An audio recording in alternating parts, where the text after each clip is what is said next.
Alam kubur adalah persinggahan pertama manusia setelah mati.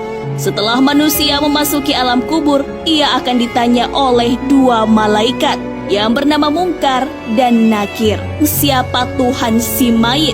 Apa agamanya? Apa kitab yang menjadi pedomannya? Dan siapa nabinya? Dan jika ia lulus dari pertanyaan dua malaikat tadi, maka ia akan diistirahatkan di taman surga untuk menunggu kiamat. Namun jika ia gagal dari dua malaikat tadi, maka ia akan ditempatkan di neraka sampai hari kiamat, hari kebangkitan, di mana semua makhluk dihidupkan kembali setelah mereka mati. Ketika malaikat Israfil meniupkan sangkakala yang pertama, maka semua makhluk akan binasa.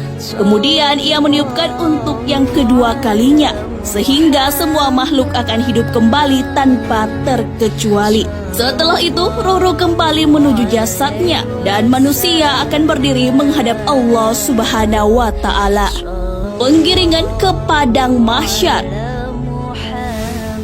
Setelah dibangkitkannya semua makhluk tanpa terkecuali pada hari akhir, termasuk dari golongan jin, manusia, dan hewan.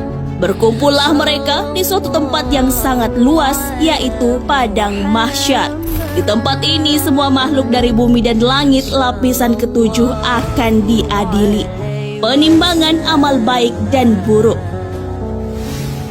Yaumul Mizan adalah hari timbangan amal manusia, di mana setiap amal manusia akan ditimbang agar diketahui secara pasti dan yakin tentang amal baik dan amal buruknya. Penimbangan ini dilakukan dengan seadil-adilnya, tanpa ditambah ataupun dikurangi sedikit pun. Yaumul Hisab. Hari perhitungan semua amal perbuatan baik maupun buruk manusia selama hidup di dunia. Sekalipun sebesar zarah, amalan manusia tidak akan lepas dari perhitungan Allah Subhanahu wa Ta'ala, melintasi jembatan yang lurus. Setelah melakukan proses hisab, semua manusia akan melewati jembatan yang lurus yang disebut dengan Shiratal Mustaqim. Jembatan ini terbentang di atas neraka yang menghubungkan dengan surga. Banyak orang yang jatuh ke neraka dan tidak sedikit dari mereka yang bisa melewatinya dalam kedipan mata ataukah secepat kilat. Surga. Surga adalah sebaik-baiknya tempat yang disediakan oleh Allah Subhanahu wa Ta'ala di akhirat kelak. Tempat ini dipersiapkan untuk orang-orang yang beriman dan beramal soleh.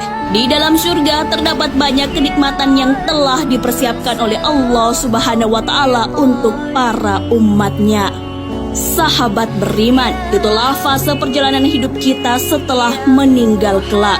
Semoga kita dapat menyeberangi Shiratal Mustaqim dan mencapai jannah, berkumpul dengan para orang-orang yang beriman dan orang-orang yang kita cintai. Amin, amin ya robbal alamin.